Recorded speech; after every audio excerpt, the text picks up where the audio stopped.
Mr. Pichai, I'd like to start with you, and I'm just going to illustrate my question with a factual incident that actually occurred to me. Several months ago, my wife called and said, hey, there's a good article on the Gateway Pundit that you should read.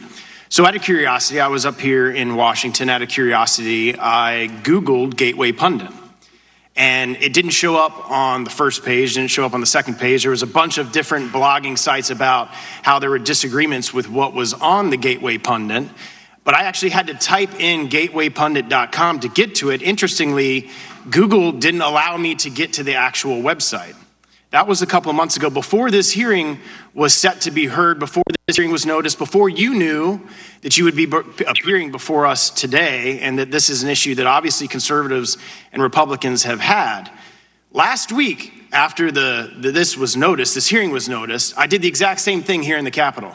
And wouldn't you know it, I Googled Gateway Pundit, and that was the very first website that came up.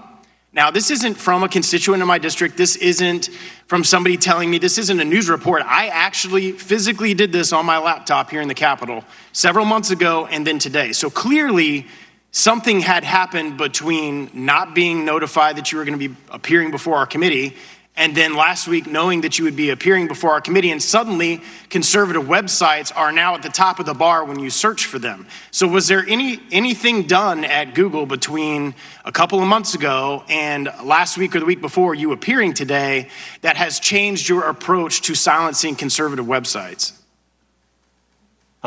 Congressman, we approach our work with a deep sense of responsibility, in a nonpartisan way. We want to serve all our users, no matter where they are. In fact, it's in our long-term business incentive to do so. And I believe on our platforms, including YouTube, there are more conservative voices than ever before, and we believe in freedom of expression. On the specific issue, I will have to look into it. I obviously wasn't aware of it. We do. It could be a number of reasons. We constantly get reports. So if you're going to look into it for me, can I expect a response from you, say, in the next 2 weeks as to why that occurred? Congressman, we'll do our best to follow up, and I'll engage with your office to respond. We'll follow up on that. I've got a similar question. So I've been in elected politics for almost 10 years. And when I was in the Florida Senate and the state Senate, I never had a problem with my campaign emails being marked as spam or going to junk folders or anything along those lines. And we had 30, 40, 50,000 people on our email list. And suddenly I get elected to Congress, and I'm now up here in Washington, D.C., and my parents who have a Gmail account aren't getting my campaign emails. My supporters, just last week, one of my supporters called me and said, hey, I just want you to know this, that my Gmail account suddenly is taking your campaign emails that I've received for almost 10 years, and suddenly they're going to spam and junk folders. This appears to only be happening to conservative Republicans. I don't see anything in the news or anything in the press or other members on the other side of the aisle talking about their campaign emails getting thrown into junk folders in Gmail. So my question is why is this only happening to Republicans? And it's a fact, it's happening because I can have my supporters testify that they've received my emails for 9 years, and suddenly this last year, all of their Gmail, my campaign emails in their Gmail are going to their spam folder. So if you could give me some clarification on that, I would appreciate it.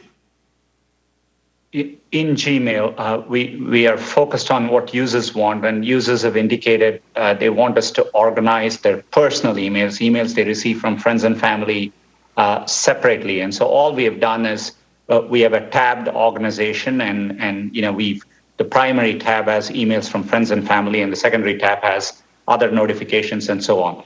These things it was my father who was not receiving now my campaign emails. So clearly that familial thing that you're talking about didn't apply to my emails.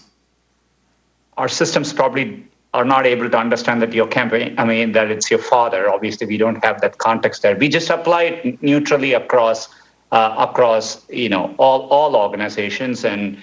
Well, what assurances can you give me that there's my time's short. One last question. What assurances can you give me that any bias amongst your employees isn't influencing your spam folder algorithms?